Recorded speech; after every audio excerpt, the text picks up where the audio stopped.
Tea time, tea time. Nous voilà de retour en direct dans le studio de Radio Laser. Nous allons maintenant partir à la rencontre d'un jeune homme qui est créateur de mode, qui s'appelle Florent Bidois. Florent, bonjour.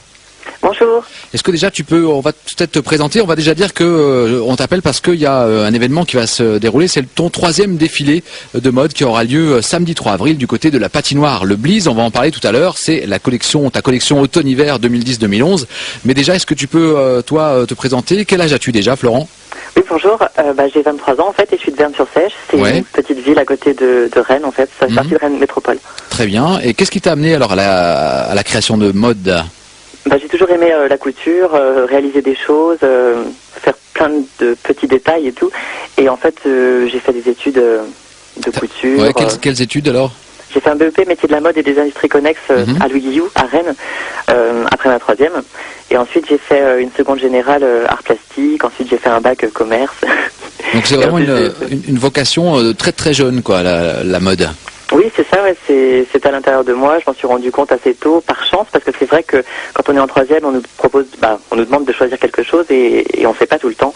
Et pour le coup, j'étais chanceux. Alors on voit sur cette belle affiche d'ailleurs qui présente ton prochain défilé du 3 avril, on voit que c'est marqué que c'est le 3e défilé. Alors quels ont été les 2 précédents, comment ils se sont déroulés? Le premier, en fait, il s'est déroulé le 14 mai 2006. C'était pendant la fête des arts et traditions de Verne-sur-Sèche, donc qui est organisée par le comité des fêtes. D'accord. Et donc, j'avais demandé à faire ça, et puis on m'avait laissé carte blanche. Donc j'avais monté mon podium, tout ça, j'avais trouvé mes mannequins, j'avais fait baptême du feu, mais là tu étais vraiment très jeune en plus à l'époque. J'avais que 19 ans, j'avais 19 ans quand même. 19 ans, ouais, quand même. C'était beaucoup quand même. Il y en a qui perdent beaucoup plus tôt déjà, et enfin bref. Et donc tout ça pour dire que ça s'est très très bien passé, ça a été bien reçu, donc ça m'a donné envie de continuer, de montrer mon travail finalement, parce que c'est vrai que, à part me faire plaisir, c'est vrai que si ça peut plaire aussi aux gens, c'est bien. Et donc voilà, donc j'ai renouvelé l'expérience le 3 et 4 mai 2008, parce que je fais de 2 ans en 2 ans en fait, puisque comme tous les 2 ans. Mes études, ouais. Voilà, il faut que je fasse tout. Parce que surtout que la première fois, c'était une sorte de rétrospective, parce que comme je crée depuis que j'ai 11 ans, et le premier défilé, c'était 14 tenues que j'avais faites depuis 11 ans, quoi. D'accord. Donc, effectivement. Et après, pour le coup, c'était des nouveaux défilés. Donc après, faut plus bosser, quoi. Voilà. et le 3e, donc c'est parti, je crois aussi d'une opération. On en avait parlé sur Radio Laser à l'époque. Ça s'appelait Talent Vie. Oui. Tu peux nous rappeler un peu ce que c'était que Talent Vie? Alors Talent Vie, en fait, c'était un événement qui était organisé par la Jeune Chambre économique de Rennes, donc qui est une association. Et en fait, c'était une sorte de tremplin pour des jeunes talents. Donc c'était n'importe quel talent, et c'était pour les jeunes de Rennes et de sa région. Et donc il y avait une majorité de gens qui dansaient en groupe ou seuls, qui chantaient aussi. Il y avait un DJ, il y avait un magicien. C'était sur toutes les disciplines artistiques en fait. Les jeunes créateurs, les jeunes talents se présentaient, quoi. Voilà. Et donc on avait des numéros qui ne devaient pas excéder 15 minutes, il y avait un jury, et puis le prix, en fait le premier prix, c'était avoir une animation offerte par la patinoire Le Bliz, au premier. Et comme pour le coup les résultats étaient très serrés entre les 3 premiers, dont je fais partie puisque j'étais sur la 3e marche, et bien ils ont proposé généreusement de nous offrir ça à tous les 3. Ce qui veut dire que la gagnante, la première, c'est Maëva Réalon qui a fait de la danse orientale, et donc elle aura une soirée orientale d'ici peu. Sinon le deuxième c'était Jason qui faisait du hip-hop new style, et puis lui pour le coup sa soirée je sais pas trop quand est-ce qu'elle sera. D'accord. Et puis moi donc le 3 avril gros défilé. Gros défilé donc du côté de la patinoire Le Bliz sur l'avenue des Gailleuls à Rennes. On va en parler tout de suite. Avant, est-ce que c'est vraiment, apparemment t'as vraiment l'intention d'en faire ton métier, la création de mode? Oui, c'est vrai, c'est ce que je vise prioritairement. Après, c'est vrai que si jamais j'échouais ou que par concours de circonstances je pouvais pas faire ça, je continuerai de le faire amateurement. Parce que c'est vrai que... C'est une passion quoi qu'il arrive, ouais. Oui, bien sûr. Donc quand on a une passion qui peut être un métier, c'est vrai que pourquoi ne pas l'exercer? Parce que c'est génial. Ouais, bien sûr. Mais c'est vrai que pour le coup, franchement, si je peux pas... j'arrive à faire des défilés de façon amateur et puis de cumuler avec les autres travails ou études que je fais à côté, et donc pourquoi pas je le garderai toujours de toute façon. Ouais. Alors parlons maintenant de l'événement, 3e défilé de mode donc de Florent Bidois, à collection automne-hiver 2010-2011. Alors est-ce que tu peux tout simplement nous décrire ta collection, ton travail, comment tu définirais cette collection? Déjà, pour commencer, je garderai toujours le principe de la récupération. Ce qui veut dire qu'à chaque fois que je fais des vêtements, tout est issu Tout est issu, c'est pas tissu, c'est issu. Ouais, tout est Tout est issu de choses qui sont de la consommation quotidienne, je veux dire, qui font partie de la vie, tout ça. C'est des trucs que je récupère en fait. Je fais pas de démarche d'achat, je conserve tout. Est-ce que c'est par souci d'économie ou par souci de développement durable? C'est d'abord parti d'un souci d'économie parce que c'est vrai, j'ai jamais eu de gros moyens, mais après je me suis rendu compte parce que j'ai toujours eu le besoin profond de lutter contre le gaspillage et j'ai vu que ça coïncidait vraiment avec ce principe-là.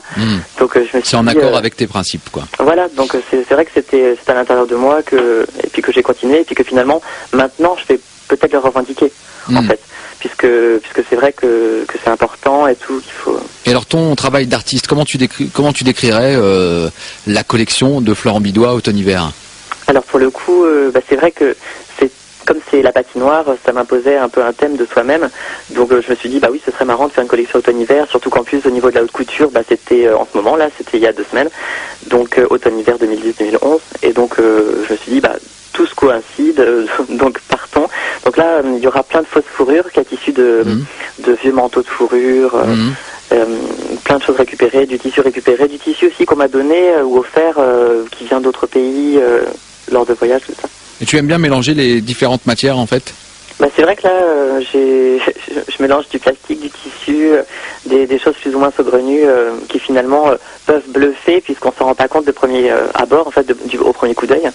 Et c'est vrai que c'est marrant. Ouais. C'est marrant de surprendre. Donc il y aura de la fourrure, il y aura ça va être assez nordique quoi comme. Automne-hiver quoi. Ouais, automne-hiver, surtout en plus à la patinoire, les filles vont défiler en patin à glace ou. Non.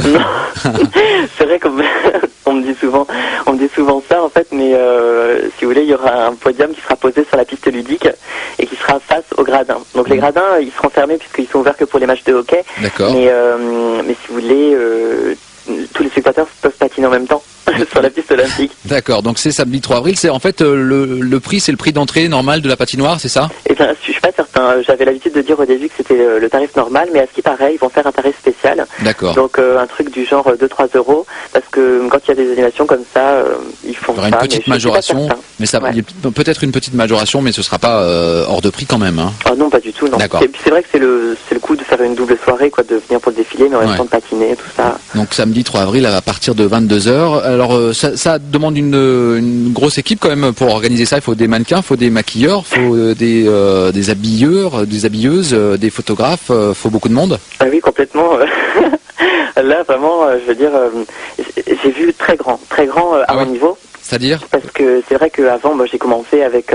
il y avait 14 mannequins au tout début, à mon premier défilé. Il y avait juste une seule maquilleuse. C'était moi qui maquillais d'ailleurs. Ouais. C'était moi qui maquillais. La coiffeuse, il n'y en avait qu'une. Donc là, c'était très dur. Ensuite, je me suis rendu compte qu'avec les écoles comme le COSIC ou même Jacques Betfer, tout ça, on pouvait faire appel à des élèves et que ça leur fasse de l'expérience en même temps que de m'apporter.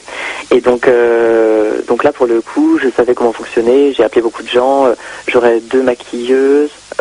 3 coiffeuses, donc il y a 10 mannequins parce qu'il y a 10 tenues. 10 mannequins, ouais. Parce que c'est vrai que là, comme j'ai Talent Vie, c'était le 14 novembre, ma première réunion au Bliz, c'était avec Maëva et Jason, les 2 premiers, c'était le 9 décembre, donc on va dire qu'entre le 9 décembre et le 3 avril, j'ai eu 3 mois pour tout organiser. Donc c'est vrai que dès le 1er janvier, je savais déjà combien j'avais de mannequins, quelle robe j'allais faire parce que j'avais fait des dessins, quel tissu j'allais utiliser, je savais déjà, et la création a vraiment commencé mi-janvier, février.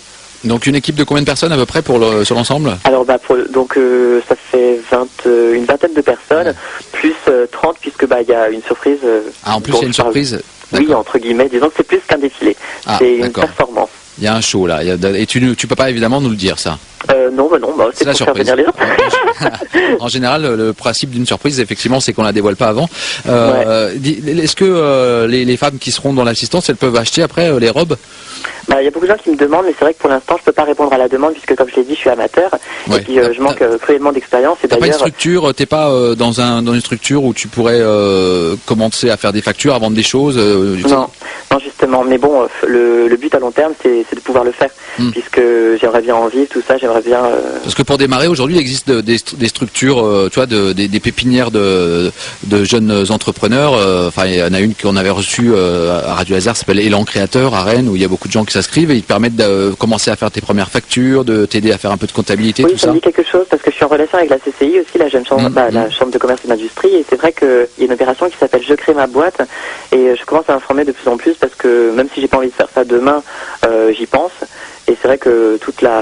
Ouais, c'est vrai que maintenant il y a des moyens de créer une boîte en faisant autre chose à côté, enfin en débutant doucement, quoi. Le statut d'auto-entrepreneur, par exemple, ça permet de faire ça justement, d'avoir un métier d'ailleurs d'abord à l'origine. Donc t'es en train d'étudier tout ça pour savoir comment oui, faire au mieux. Ça un peu, sachant que j'ai quand même envie de reprendre mes études parce que, comme je voulais le dire tout à l'heure, je manque quand même cruellement de formation parce que j'ai qu'un BEP couture et que là pour le coup pour le défilé j'ai une grosse chance, c'est que l'année dernière j'ai rencontré une costumière qui s'appelle Claire Fayet et qui m'a proposé d'être mon mentor entre guillemets, de m'aider à faire cette collection donc là pour le coup les vêtements ils sont vraiment bien faits, c'est vraiment la concrétisation de mes idées. Mais tu aurais besoin de faire un peu plus de faire des études complémentaires.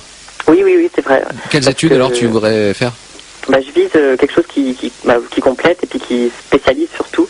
Donc c'est vrai que j'ai trouvé un lycée à Paris public, c'est surtout ça, parce qu'avant j'ai pas pu faire d'études puisque souvent c'était du privé et donc c'est très expansif. Pas expansif mais exorbitant. Ouais, cher. Et en fait, non, expansif c'est parce que je pense à l'anglais en fait, expensive. C'est pas ça, c'est cher quoi. Voilà. Et donc voilà, donc ce lycée s'appelle Octave Feuillet et c'est vrai qu'ils font des super formations au niveau de la plume, de la fleur artificielle, donc des choses vraiment, des détails de la haute couture en fait, des métiers qui se perdent, qui ont besoin d'être entretenus et puis qui sont très intéressants. Très bien, et Florent, merci bien. Je vais donner comme l'adresse de on peut aller sur ton site, florentbidois.hautefort.com, c'est ça, c'est un blog. Haut et fort, donc c'est collé en fait, donc ça fait Hautefort. Ouais, Hautefort, en fait c'est haut et fort, tout attaché. De toute façon, c'est un truc encore plus simple, il suffit de taper Florent et Bidois sur Google, et puis hop, le premier site c'est moi. Voilà, Florent Bidois, et donc je rappelle que le défilé, ton troisième défilé collection automne-hiver 2010-2011, c'est samedi 3 avril à 22h du côté de la patinoire Le Bliz. Merci bien Florent, et puis bonne chance pour ce défilé spectacle. Merci beaucoup, je vous en prie.